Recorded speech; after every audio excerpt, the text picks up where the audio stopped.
আজকের যুগ টেকনোলজির যুগ।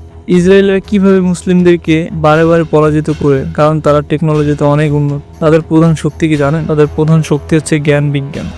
এই টেকনোলজির সাহায্যে একটি দেশ সকল মুসলিম দেশকে পরাজিত করতেছে। বাট এখন প্রশ্ন হলো, মুসলিমরা কেন পিছিয়ে? এর জন্য আসলে দায়ী কারা? চলুন আজকের ভিডিওতে জেনে আসি। কিন্তু এই মুসলিমরা এই মধ্যযুগে তারা পৃথিবী শাসন করছে এই জ্ঞান বিজ্ঞানের মাধ্যমে। অসংখ্য বিজ্ঞানী রয়েছে মুসলিম সমাজে। তাদের লেখা বই পুস্তক বহু বছর ধরে বিভিন্ন বড় মাপের ইউরোপীয় বিশ্ববিদ্যালয়গুলোতে পড়ানো হয়ে থাকে। যেমন ধরেন আল রাজি, তিনি সর্বশ্রেষ্ঠ চিকিৎসা বিজ্ঞানী হিসেবে ধরা হয়। শল্য চিকিৎসায় আল রাজি ছিলেন তৎকালের সর্বশ্রেষ্ঠ। তার অস্ত্রোপচার পদ্ধতি ছিল গ্রিকদের থেকেও অনেক উন্নত। তারপরে আল বিরুনি, তিনি আল উস্তাদ নামে খ্যাত ছিলেন, যার অর্থ হচ্ছে মহামান্য শিক্ষক। তিনি প্রথম প্রমাণ করেন যে পৃথিবী আসলে পৃথিবীর গোলাকার মানচিত্র তার হাতেই আঁকা। ইবনে সিনা, চিকিৎসা বিজ্ঞানে তার অসাধারণ অবদানের জন্য তাকে আধুনিক চিকিৎসা বিজ্ঞান ও চিকিৎসা প্রণালীর দিশারি মনে করা হয়। চিকিৎসা শাস্ত্রে তার লেখা আল কানুন ফি তিব্ব একটি অমর গ্রন্থ। চিকিৎসা বিজ্ঞানের বাইবেল বলা হয় এই বইটিকে। অনেক বড় বড় ইউনিভার্সিটিতে এই বইটি পড়ানো হয়ে থাকে। জাবির ইবনে হায়ান, যাকে রসায়নের জনক বলা হয়ে থাকে, তিনিই প্রথম রসায়নকে একটি পূর্ণ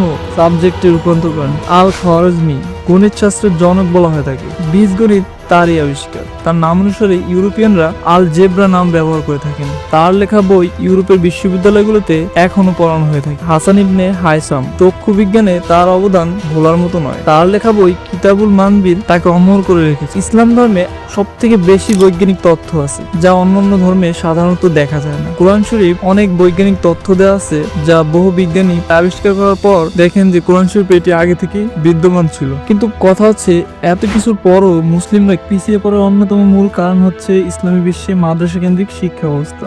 এই শিক্ষা ব্যবস্থায় শুধুমাত্র ধর্মীয় জ্ঞান নিয়ে আলোচনা করা হয়, এখানে বিজ্ঞানের কোনো বিষয় অন্তর্ভুক্তি নাই। এই কারণে এখানে অনেক মেধাবী ছাত্র থাকা সত্ত্বেও বিজ্ঞানের অনেক বিষয় পিছিয়ে থাকে। বিভিন্ন টেকনোলজির দিক থেকে কম্পিউটার স্কিল বা ইঞ্জিনিয়ারিং বা মেডিকেল সায়েন্সে ইসলামী বিশ্বের তেমন কোনো ভূমিকা থাকে না। অনেক ক্ষেত্রে দেখা যায় ব্যবসার ক্ষেত্রেও অনেক পিছিয়ে পড়ে। সার্বিক দিক বিবেচনা আনলে এসব কারণেই ইউরোপীয়দের থেকে মুসলিম বিশ্ব অনেক পিছিয়ে পড়েছে।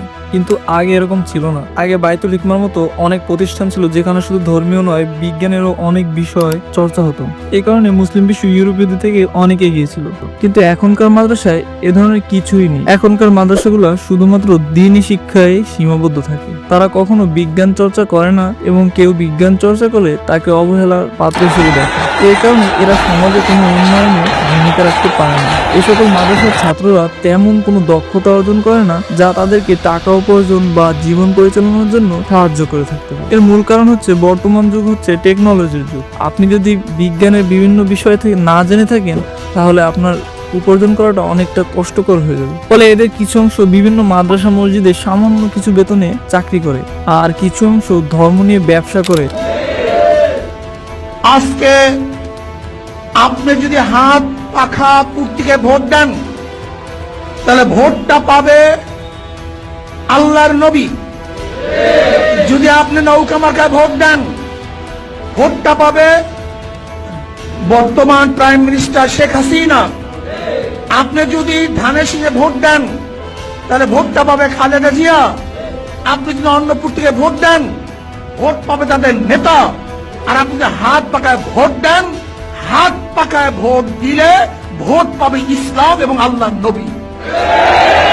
হাদিস কোরআন বিকৃতি ঘটায়, বিভিন্ন মবের সৃষ্টি করে এরা বিভিন্ন সরকারের পক্ষে, বিভিন্ন প্রভাবশালী ব্যক্তিদের পক্ষে মতামত দেয়, যেটা আসলে কোরআন হাদিসে নেই, অথবা থাকলেও সেটাকে অন্যভাবে রূপান্তর করে তাদের পক্ষে বিবৃতি দিয়ে টাকা উপার্জন করে থাকে। মোট কথা, এরা আসলে জনগণের টাকায় চলে, এবং সমাজে বিশৃঙ্খলা সৃষ্টির অন্যতম প্রধান কারণ হচ্ছে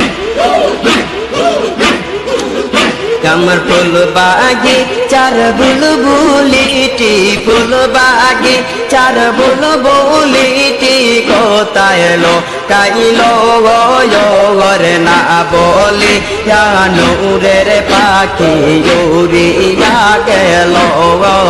দেশের উন্নয়নে এদের আসলে তেমন কোনো ভূমিকাই থাকে না। দেশে প্রচুর মাদ্রাসা থাকায় সেখানে অনেক শিক্ষার্থী ভর্তি হয়, এখানে অনেক মেধাবী ছাত্ররাও ভর্তি হয়। এরা যদি জ্ঞান বিজ্ঞান চর্চা করতো, তাহলে হতে পারতো এখান থেকে অনেক ধরনের বড় বিজ্ঞানী বা অনেক বড় কিছু হওয়ার সম্ভাবনা থাকতো। কিন্তু এরা শুধুমাত্র মাদ্রাসায় পড়ায়, এদের আর কোনো সম্ভাবনা থাকে না। ফলে বেকারত্ব বাড়ে, যা একটি দেশকে বিপুলভাবে ক্ষতিগ্রস্ত করে থাকে। কিছু কিছু ক্ষেত্রে এই মাদ্রাসাগুলো মত পার্থক্য তৈরি করে থাকে।